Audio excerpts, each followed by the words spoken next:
तो अपन कहाँ पे थे? सेक्शन 27। अब ये है अपना मेन पार्ट। अब जो सेक्शन 27 की जो वर्डिंग है वो कौन से केस लॉ से ली गई थी? R versus Lockhart. ये बहुत लोगों को नहीं पता है, ये एक स्पेशल फैक्ट है, तो ये फैक्ट बता देना। आर वर्सेस लॉकहार्ट से सेक्शन 27 की वर्डिंग्स ली गई थी। अपना जो इंडियन एविडेंस एक्ट है जेम्स स्टीफन ने बनाया। तो अभी तक अपन ने क्या पढ़ा? प्रोवाइडेड दैट का मतलब पढ़ा। प्रोवाइडेड दैट में अपन ने क्या पढ़ा था कि मल्टीपल केस लॉस है, it is one of those provision जहाँ पे प्रोवाइडेड दैट वर्ड यूज हुआ है। ठीक है, प्रोवाइडेड दैट बहुत अनयूजुअल है, मतलब इट इज नॉट नॉर्मल कि प्रोवाइडेड दैट से कोई सेक्शन चालू हो रहा है। तो प्रोवाइड दैट से अगर कोई सेक्शन चालू हो रहा है तो ऑब्वियस सी बात है it's a proviso to some section, मतलब एक्सेप्शन टू सम सेक्शन। ठीक है, तो कौन से सेक्शन का एक्सेप्शन है ये एक डाउट था और एक कंट्रोवर्सी थी। अब ऐसे कौन से सेक्शन है जिसमें प्रोवाइडेड से ही चालू होता है? सेक्शन 108 इंडियन एविडेंस एक्ट भी प्रोवाइजो से चालू होता है। ऐसे ही अगर अपन बात करें जो जो सेक्शन 107 का प्रोवाइजो माना जाता है, ऐसे ही अगर अपन बात करें फैटल इंसिडेंट्स एक्ट की, तो उसका जो सेक्शन 2 है वो भी प्रोवाइजो चालू होता है। लेकिन ये एक एक्स्ट्रा फैक्ट है, जरूरी नहीं है बताना नहीं बताना।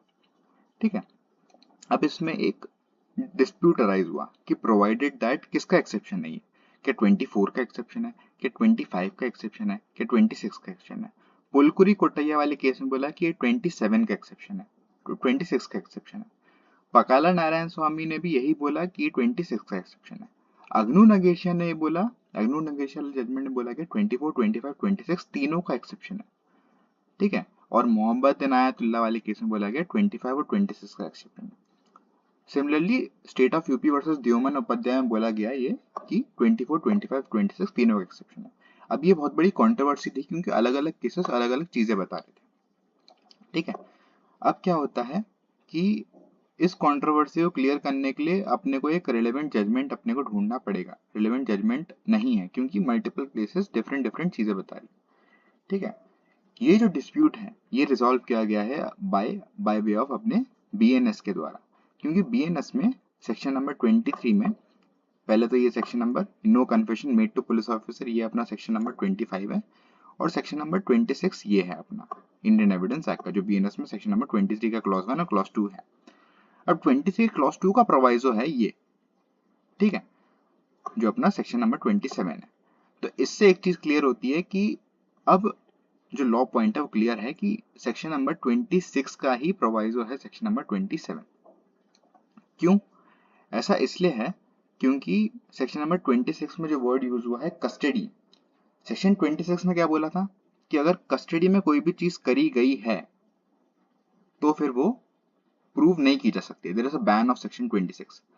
तो उस बैन को लिफ्ट करके अपन ने सेक्शन 27 लाया।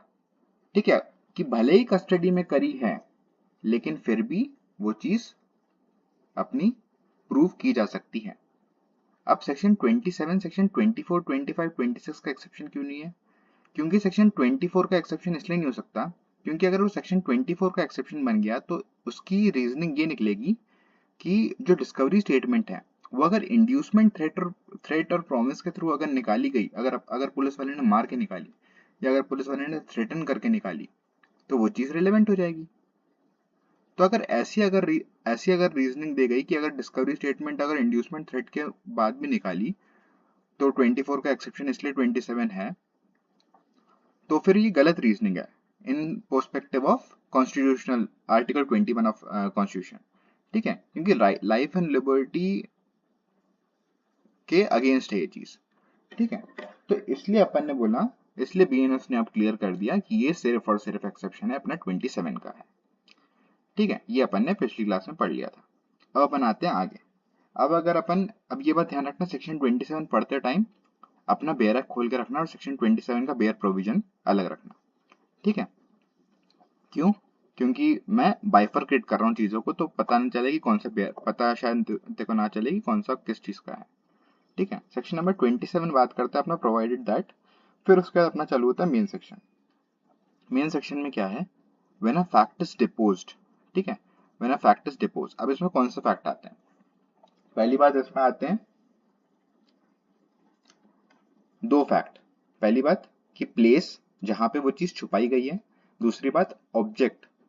ठीक है, प्लेस जहां पे वो चीज छुपाई गई है वो ऑब्जेक्ट, और तीसरी बात कि वो exclusive knowledge of the accused हो। ठीक है, मतलब सिर्फ एक्यूज को ही पता और किसी को नहीं पता हो, इसका मतलब क्या हुआ कि वो एक हिडन प्लेस में हो। ठीक है, तभी वो फैक्ट वो होगा, रेलिवेंट होगा। अब डिपोज का मतलब क्या होता है, डिपोजिशन देना मतलब ओथ पे कुछ चीज कहना। तो जब भी कोई फैक्ट को अपन ने डिपोज किया गया है, ठीक है, अपन ने ओथ पे उसको कोर्ट में आके कहा गया है, तो वो है when fact is deposed. As to discovery in consequence of information received. अब वो जो इंफॉर्मेशन रिसीव्ड है वो कौन सी इंफॉर्मेशन हो सकती है, वो जो इंफॉर्मेशन रिसीव्ड है वो इनकल्पेटरी इंफॉर्मेशन भी हो सकती है और एक्सकल्पेटरी इंफॉर्मेशन भी हो सकती है। If the police had knowledge of the place of concealment, तो फिर वो अपन उसको इन्फॉर्मेशन नहीं मानेंगे। अगर उसको पता था कि ये यहाँ पे चीज छुपी हुई है कि उसके बताने से पहले ही, तो उसको अपन इन्फॉर्मेशन नहीं मानेंगे। वो प्लेस हिडन होनी चाहिए जो भी इन्फॉर्मेशन रिसीव हुई है। Discovery in consequence of information received लिखा है, इन कंसिक्वेंस ऑफ इन्फॉर्मेशन, तो इन्फॉर्मेशन की कंसिक्वेंस में डिस्कवरी होनी चाहिए। पुलिस को अगर पहले से कोई चीज पता है, पुलिस ने इन्वेस्टिगेशन के थ्रू वो किया है, तो उस चीज को अपन discovery in consequence of information received नहीं बोलेंगे। ठीक है, from a person accused of an offence. अब ये बात बहुत जरूरी है कि वो person accused of an offence होना चाहिए। अब एक्यूज का मतलब क्या होता है, एक्यूज्ड ऑफ एन ऑफेंस का मतलब ये होता है कि वो पर्सन के खिलाफ एक फॉर्मल एक्यूजेशन होना चाहिए। किसी भी रैंडम बंदे ने अगर कुछ चीज अगर अपने को डिस्कवरी करवा दी, that will not be discovery statement, accusation of offence होना चाहिए। फिर आता है अपना in custody of police officer. अब ये भी बात है in custody of police officer. अब ये in custody of police officer अपना एक और चीज प्रूव करता है कि ये सेक्शन 26 का वो है, सेक्शन 26 का एक्सेप्शन है। ठीक है, अब ये बात है कि अगर अगर वो डिस्कवरी स्टेटमेंट को रिलेवेंट होना है, तो ये जरूरी है कि वो कस्टडी ऑफ पुलिस ऑफिसर में होना चाहिए। अब कस्टडी ऑफ पुलिस ऑफिसर क्या होता है, कस्टडी एक तो नॉर्मल कस्टडी हो सकता है कि पुलिस ऑफिसर ने अरेस्ट किया और अपनी कस्टडी में रख लिया। अब जो अरेस्ट होता है उसके बाद जो कस्टडी होता है एक फॉर्मल अरेस्ट होता है। लेकिन उसके अलावा एक और तरह की कस्टडी होती है, कंस्ट्रक्टिव कस्टडी या फिर डीम्ड कस्टडी, जो भले ही कस्टडी नहीं होती है लेकिन फिर भी कस्टडी मानी जाती है। इसका एक लीडिंग केस लॉ है अग्नु नगेशा का, जिसमें जो एक्यूज पर्सन है उसने अपने परिवार वालों को मारा और परिवार वालों के मारने के बाद उसने खुद जाके एफआईआर दर्ज कराई कि मैंने अपने परिवार वालों को मार दिया। That is called a confessional FIR. लेकिन क्या उस समय वो कस्टडी में था, क्या उस समय वो एक्यूज पर्सन था? तो ये माना गया कि वो एक्यूज पर्सन था क्योंकि उसने अपने खिलाफ एफआईआर लिखाई, तो that much is sufficient. But क्या वो कस्टडी में था? तो कस्टडी को अपन को प्रैग्मेटिक सेंस में देखना पड़ेगा। प्रैग्मेटिक सेंस का मतलब ये हुआ कि अपने को ये देखना पड़ेगा क्या उसको उस समय ये आभास था कि वो जो कस्टडी है, ये आभास था उसको उस समय कि जब भी वो चीज बताएगा तो उसको अरेस्ट कर लिया जाएगा। तो अगर उसको ये आभास था या फिर कुछ भी वो एडमिट कर रहा है कन्फेशनल स्टेटमेंट, तो फिर अपन उसको मानेंगे क्या, क्या चीज, तो फिर अपन उसको मानेंगे अपना वो कस्टडी। ठीक है, तो फिर कंस्ट्रक्टिव कस्टडी में उसमें आ जाता है। तो अगर वो एक्यूज पर्सन गया पुलिस स्टेशन जाके उसने कुछ चीज बताई और उसके कारण कोई डिस्कवरी हुई कि मैंने अपने घर वालों को मार के चाकू टंकी के अंदर फेंक दी, तो वो जो चाकू टंकी के अंदर मिली वो एक डिस्कवरी स्टेटमेंट है। ठीक है, अब इसमें एक क्वेश्चन रेज होता है, जो क्वेश्चन तेरे को रेज करना है, so much of information when it amounts to confession और नॉट, ये अपन बाद में पढ़ेंगे, इसको अपन को पढ़ने के लिए पहले ये पढ़ना पड़ेगा। As relates distinctly to facts thereby discover may be proved। अब मैंने पिछले क्लास में क्वेश्चन पूछा था व्हाट इज डिस्टिंक्टली मीन, तो ये डिस्टिंक्टली जो है that is the lynch pin of the subject. अब मैं तेरे से क्वेश्चन पूछता हूँ, इस क्वेश्चन का आंसर देना, वीडियो देखते देखते दिमाग में आंसर सोचना, चाहे पॉज कर लेना। आई will produce a knife concealed in my roof of नहीं रुक जाओ, हाँ एक क्वेश्चन ये है कि मैं बता देता हूँ क्वेश्चन क्या है कि I will produce a knife concealed in a roof of my house with which I committed murder. क्या ये पूरा statement as a discovery statement लिया जाएगा कि मैंने एक नाइफ लिया और नाइफ को मैंने क्या किया, जिस नाइफ से मैंने किसी का बी का मर्डर किया था उसको मैंने टंकी के अंदर डाल दिया, क्या ये पूरा स्टेटमेंट लिया जाएगा? तो इसका आंसर है, पॉज, इसका आंसर देना। तो इसका आंसर है कि नहीं, पूरा स्टेटमेंट नहीं लिया जाएगा। ये जो चीज मैंने लिखी ये पढ़ना एक बार, इससे और क्लियर होगा। ये जो अपने केस है पकाला नारायण स्वामी वाले केस, इसमें ये बोला गया है कि जिससे मैंने मर्डर किया with which I stabbed A, that is not a discovery statement.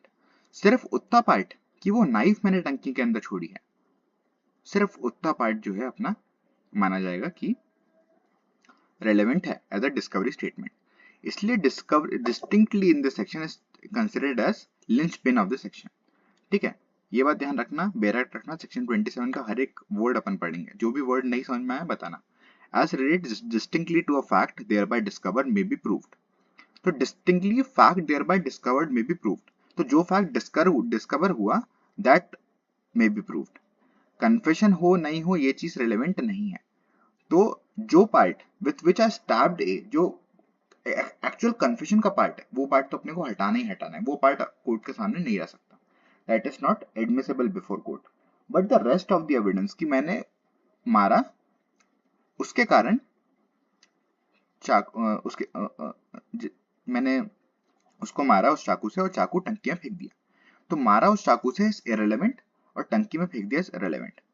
ठीक है, अब भले ही at the first instance prima facie level पे अपने को दोनों स्टेटमेंट साथ में देखने पड़ेंगे, क्योंकि सिर्फ ये बोलना कि चाकू टंकी पे फेंक दिया दैट इज मतलब that does not make sense, क्योंकि वो स्टेटमेंट रिलेवेंट ही नहीं होता। तो ये जरूरी है कि वो स्टेटमेंट को रिलेवेंट करने के लिए पहले एट प्राइमा फेसी लेवल अपन दोनों को देखें कि मैंने उस चाकू से मारा, उसको टंकी में फेंक दिया, लेकिन विथ विच आई स्टैब्ड ए वो चीज अपना नहीं आ सकता, वो चीज अपना रिकॉर्ड में नहीं आ सकता, जजमेंट में नहीं आ सकता। ठीक है, तो डिस्क्लोजर स्टेटमेंट सिर्फ वही स्टेटमेंट आता है कि मैंने उसको टंकी में फेंक दिया, और टंकी में फेंकने के बाद पुलिस वाले गए, पुलिस वाले ने उसको वो कर लिया। ठीक है, पुलिस वाले ने उसको रिकवर कर लिया, वो कर लिया, ले लिया, तो सिर्फ और सिर्फ उस चीज का रहेगा। ठीक है, अब इसी लाइन ऑफ रीजनिंग पे as it relates distinctly to the fact thereby discovered, क्या रिकवर्ड स्टेटमेंट खुद इज इटसेल्फ सब्सटैंटिव एविडेंस? क्या रिकवरी स्टेटमेंट खुद से एक सब्सटैंटिव एविडेंस है? नहीं, रिकवरी स्टेटमेंट खुद से सब्सटैंटिव एविडेंस नहीं है। अब ऐसा क्यों मैं बोल रहा हूँ, ये बात ध्यान से समझना। अब ये बात सुनना कि मैंने किसी को मारा, चाकू से मारा और चाकू टंकी में फेंक दिया। अब चाकू से मारा तो मैंने हटा ही दिया, मैंने टंकी में चाकू फेंक दिया, क्या इससे ये प्रूव कर रहा है कि मैंने उसको मारा? टंकी में चाकू मैंने छुपा दिया, क्या इससे ये प्रूव हो रहा है कि मैंने उसको मारा? कहीं से भी वो चीज प्रूव नहीं हो पा रही है। तो recovery statement alone as a general rule will not be a substantive evidence, क्योंकि रिकवरी स्टेटमेंट को अपने को एक लाइव लिंक बनाना पड़ेगा और there must be a link of circumstantial evidence to prove that. अब यू विल से कि ये जो पीस ऑफ इंफॉर्मेशन है, ये जजमेंट में सिर्फ ये पीस ऑफ इंफॉर्मेशन कैसे कोई रिलेवेंट हो सकती है कि चाकू मैंने टंकी में फेंक दिया, इससे मैं कैसे साबित करूंगा कि एक्यूज ने क्राइम कमिट किया है? उसको साबित करने के लिए पुलिस वाले गए, पुलिस वाले ने वो चाकू निकाला, चाकू निकालने के बाद उसमें अगर हेयर सैंपल्स है, सीमेन सैंपल्स है, कोई भी अगर ब्लड सैंपल्स हैं और फिंगरप्रिंट्स हैं, इसको फॉरेंसिक्स में भेजा और फॉरेंसिक्स से उस चाकू को लिंक किया फॉरेंसिक एविडेंस से, फिर उसके बाद उसको पेश किया in order to have a connect between the accused and that disclosure statement और जो भी डिस्कवरी एविडेंस, रिकवरी एविडेंस। तो ये बात ध्यान रखना, रिकवरी एविडेंस खुद में ही कभी भी सब्सटैंटिव पीस ऑफ एविडेंस नहीं हो सकता, लेकिन इसका एक एक्सेप्शन है। एक्सेप्शन क्या है? एक्सेप्शन ये है कि सपोज जो इशू है, मेन इशू है, ऐसा है कि वो पोजीशन से रिलेटेड इशू है, पोजीशन या कंसीलमेंट से रिलेटेड। फॉर एग्जांपल सपोज इसमें जैसे ये है नार्कोटिक ड्रग, तो मैंने नार्कोटिक ड्रग को वहां पे छुपाया है, मैंने एक्सप्लोजिव सब्सटेंस को वहां पे छुपाया है, तो ये क्या खुद में एक ऑफेंस नहीं है कि इसको पोजेस करना? क्या मैंने स्टोलन प्रॉपर्टी को वहां पे छुपाया है या फिर प्रोहिबिटेड फायर आर्म को वहां पे छुपाया है, तो ये खुद में एक ऑफेंस है। तो क्या इसमें भी ये प्रूफ करने की जरूरत है कि मैंने उस इसमें कुछ और प्रूफ करने की जरूरत है? नहीं। तो ऐसे केसेस में जहां पे जो फैक्ट इन इशू है that itself is an offence of possession और कंसीलमेंट, ठीक है, पोजेशन का ऑफेंस है, कंसीलमेंट का ऑफेंस है, इसके एग्जांपल्स मैंने यहाँ पे लिख रखे हैं, तो फिर उस केस में सिर्फ और सिर्फ रिकवरी एविडेंस एक सब्सटैंटिव पीस ऑफ एविडेंस हो सकता है। लेकिन जो मर्डर केसेस और बाकी सारे केसेस है उसमें recovery evidence substantive piece of evidence नहीं हो सकता। अब ये जो मैंने समझाया है इसको एग्जैक्टली तुझे यहाँ सबसे पढ़ना पड़ेगा। अब मैंने बताया था so much of information whether it amounts to confession और नॉट। अब अपन ने बोला कि यार जो कन्फेशनल स्टेटमेंट है वो तो रिलेवेंट ही नहीं हो सकता सॉरी, जो कन्फेशनल स्टेटमेंट है वो तो रिलेवेंट ही नहीं हो सकता, तो यहाँ पे ऐसा क्यों लिखा है कि whether it amounts to confusion और नॉट, मतलब कन्फ्यूजन हो भी सकता है, कन्फ्यूजन नहीं भी हो सकता है। अब ये चीज है एक स्कोप छोड़ने के लिए, ठीक है। कन्फेशनल स्टेटमेंट की एक चाकू लिया, चाकू से मैंने उसको मारा, मारने के बाद मैंने उसको टंकी में फेंक दिया, तो चाकू से मैंने उसको मारा, ये कन्फेशन है, तो ये तो रिलेवेंट है नहीं, मैंने क्लियर कर दिया। लेकिन सपोज एक दूसरा फैक्ट है, फैक्ट एंड इशू है। मेन फैक्ट एंड इशू क्या होगा कि सपोज मैंने नार्कोटिक ड्रग्स है, नार्कोटिक ड्रग्स को मैंने टंकी के अंदर छुपाया, तो क्या ये इसका पोजीशन सिर्फ या फिर इसका कंसीलमेंट सिर्फ एक ऑफेंस नहीं है? हाँ, इसका सिर्फ पोजीशन एक ऑफेंस है। तो डजंट इट अमाउंट्स टू कि मतलब एडमिटिंग द ऑफेंस कि मेरे पास ये चीज है, ये मैंने छुपा के रखी है, तो ये तो एक तरीके से कन्फेशन ही हो गया ना। तो ये सिर्फ उन ऑफेंसेस के लिए है जिसका पोजीशन और कंसीलमेंट खुद में एक ऑफेंस है। तो वो जो कन्फेशन है, वो कन्फेशन, वो डिस्क्लोजर जो कन्फेशन को अमाउंट करता है, that is relevant, that is admissible, ठीक है। तो ये अपन ने लाइन बाय लाइन हर एक चीज को अपन ने डिकोड कर लिया। क्या क्या डिकोड किया अपन ने, वापस से अपन वो करते हैं। प्रोवाइडेड दैट, अब जो मैं क्वेश्चंस पूछ रहा हूँ, सिर्फ मैं आप क्वेश्चंस पूछ रहा हूँ हर एक चीज को डिकोड करके, ठीक है। पहला चीज अपन ने क्या डिकोड किया, ये डिकोड किया प्रोवाइडेड दैट का मतलब, ठीक है। प्रोवाइडेड दैट में अपन ने मल्टीपल केसेस देखे, कौन से केसेस देखे और किस किसका एक्शन देखा, ठीक है। अब ये जो चीज क्वेश्चंस में, ये जो इंक्विजिटिव थॉट में प्रोवोक कर रहा हूँ, उस इंक्विजिटिव थॉट को मन में सोचना। प्रोवाइडेड दैट पढ़ा अपन ने, प्रोवाइडेड दैट पढ़ने के बाद अपन ने ये पढ़ा है कि किसका प्रोवाइजो है एक्चुअली, ठीक है। फिर अपन ने प्रोवाइड दैट को इंटरप्रेट करने के व्हेन फैक्ट इज डिपोज्ड, तो फैक्ट का मतलब अपन ने पढ़ा, क्या फैक्ट में क्या क्या चीज आती हैं। क्या सिर्फ फैक्ट का मतलब वो ऑब्जेक्ट हो गया कि नाइफ छुपाया, नहीं। फैक्ट का मतलब हो गया कि एक्सक्लूसिव नॉलेज एक्यूज्ड की, ठीक है। और प्लेस, कहाँ पे छुपाया, हिडन प्लेस होना चाहिए। एक्सक्लूसिव नॉलेज क्या होगा कि सिर्फ और सिर्फ एक्यूज को पता है, तो ये खुद में एक फैक्ट है कि सिर्फ और सिर्फ एक्यूज को पता, मतलब उसकी गलती है, ठीक है। ये दूसरा चीज अपन ने पढ़ा, when any fact is deposed, ठीक है। फिर उसके बाद अपन ने क्या पढ़ा, as to discovery of consequence, ठीक है। As to fact is deposed, as to discovery of consequence of information received, तो अगर पुलिस वाले को खुद से पता है तो वो चीज रेलेवेंट होगी क्या, क्वेश्चन मार्क।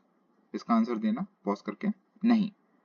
पुलिस वाले को खुद से पता है तो वो चीज रेलेवेंट नहीं होगी। लेकिन अगर एक्यूज्ड के इंफॉर्मेशन के कंसिक्वेंस में कुछ चीज डिस्कवर हुई है, तो फिर वो चीज भैया अपनी आ जाएगी इस स्टेटमेंट में और वो चीज रिलेवेंट हो जाएगी। फिर आता है अपना फोर्थ चीज, एक्यूज्ड पर्सन। एक्यूज्ड पर्सन को अपन कैसे देखेंगे, the word accused person are only descriptive of his status that it is enough that after disclosure is recorded he is subsequently made accused। तो इसको भी अपन एक pragmatic सेंस में लेंगे कि उसने डिस्क्लोजर दे दिया फिर उसका उसको एक्यूज बना दिया, कोई दिक्कत की बात नहीं है। फिर अपना आता है एक मेन चीज, ये अपना कौन सा पॉइंट है, फिफ्थ पॉइंट, ठीक है। फिफ्थ पॉइंट में अपना क्या आता है, फिफ्थ पॉइंट में अपना आ जाता है कस्टडी ऑफ ऑफेंस। कस्टडी को भी मैंने बता दिया, pragmatic सेंस में देखना है, क्योंकि कस्टडी दो तरीके की हो सकती है, एक एक्चुअल कस्टडी कि अरेस्ट किया उसको कस्टडी में ले लिया, एक होती है कंस्ट्रक्टिव कस्टडी, जिसमें मैंने तुझे वो वाला केस बताया, अग्नु नगेश वाला केस, कि अपने फैमिली मेंबर को मार के वो पुलिस के पास गया, तो उसको पता था कहीं ना कहीं कि मैं कन्फेशनल एफआईआर दे रहा हूँ, तो मुझे वहीं के वहीं अरेस्ट किया जा सकता है। तो it is called deem custody और कंस्ट्रक्टिव कस्टडी। कोई भी ऐसा कन्फेशन या डिस्क्लोजर करने के लिए जाता है एफआईआर के थ्रू, तो फिर अपन उसको कस्टडी में ही मानेंगे, तो उसको डीम्ड कस्टडी मानेंगे। अब एक केस लॉ है कस्टडी में, एक और केस लॉ मैं बताना भूल गया, that is state of UP versus Deoman Upadhyaya. इसमें बोला गया कि यार फर्क क्या पड़ता है, फर्क क्या पड़ता है कि कोई अगर कस्टडी में बोल रहा है, कोई अगर नॉट इन कस्टडी में बोल रहा है।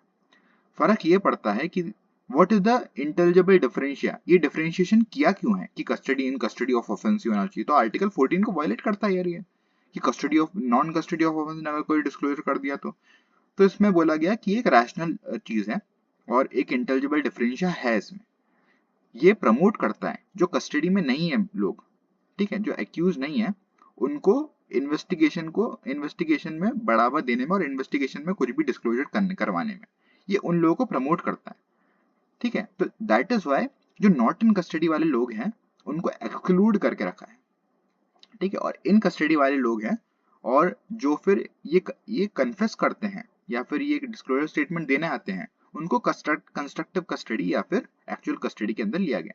State of UP versus Deoman Upadhyay में चैलेंज हुआ था कि वेदर ये जो इन कस्टडी ऑफ पुलिस ऑफिसर जो सेक्शन 27 में है, it is violative of article 14, क्योंकि ये जो इंटेलिजिबल डिफरेंशिया है नहीं है करके कि अपन ने नॉट इन कस्टडी वाले को क्यों नहीं इंक्लूड किया सेक्शन में, तो ये पुलिस वालों को इन्वेस्टिगेशन को बढ़ावा देता है। ठीक है, ये कंसेप्ट समझ में आना चाहिए, पुलिस वाले के इन्वेस्टिगेशन को बढ़ावा देता है। ठीक है, ये ताकि जो नॉट इन कस्टडी वाले हैं वो सब चीजें बताएं। ठीक है, अब ये सब चीजें पढ़ लेना एक बार, जो मैंने बोला है वही सब समझाया। फिर उसके बाद अपना आता है so much of information whether it amounts to confession or not as relates distinctly facts thereby discover may be proved। ठीक है, तो कितना कन्फेश कितना डिस्टिंक्ट कितना प्रूव किया जा सकता है, सिर्फ उतना फैक्ट जितना से डिस्कवर हुआ है कुछ। ठीक है, डिस्कवरी स्टेटमेंट कहते हैं ना अपन, उतना ही फैक्ट रिलेवेंट है। तो अब मैं थर्ड से क्वेश्चन पोज करता हूं कि I killed B with a knife and I hid the knife in my godown. ठीक है, तो इसमें कितना स्टेटमेंट रिलेवेंट है, question mark, video audio pause और फिर आंसर, फिर उसका कंटिन्यू। डिस्टिंक्टली का मतलब ये हुआ, ठीक है, डिस्टिंक्टली का मतलब हुआ, distinctly is the lynch pin of the section. सिर्फ उतना पार्ट जितने से डिस्कवरी हुई है, सिर्फ उतना ही पार्ट रिलेवेंट होगा, बाकी पार्ट रिलेवेंट नहीं होगा। जो कन्फेशनल पार्ट है वो रिलेवेंट जनरली नहीं होगा, कि विथ विच आई स्टैब्ड ए, जिससे मैंने उसको मारा, ये पार्ट रिलेवेंट नहीं होगा। ठीक है, दूसरी बात, क्या recovery evidence alone substantive piece of evidence है। अब इसके साथ ये देखो, ये समझाना है कि रिकवरी एविडेंस क्या alone substantive piece of evidence है।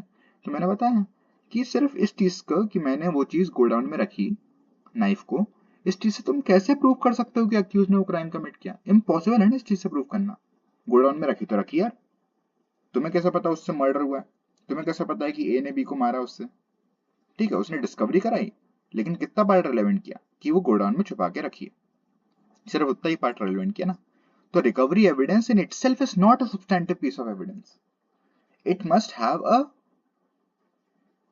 it must have other circumstantial evidence, है ना, which forms a link, ताकि वो चीज रिलेवेंट हो। तो जैसे ही वो गोडाउन से चाकू निकाला, पुलिस वाले ने फॉरेंसिक में भेजा, हेयर सैंपल्स वो सब चीजें ली, हेयर सैंपल्स और अपने बाकी सारे सैंपल्स लिए, सीमेन सैंपल्स, जो भी सैंपल्स हो, जो भी अपने को चाकू से मिलेगा, फिंगरप्रिंट सैंपल्स, उसको अपन ने कनेक्ट किया एक्यूज से कि एक्यूज से मैच कर रहे हैं।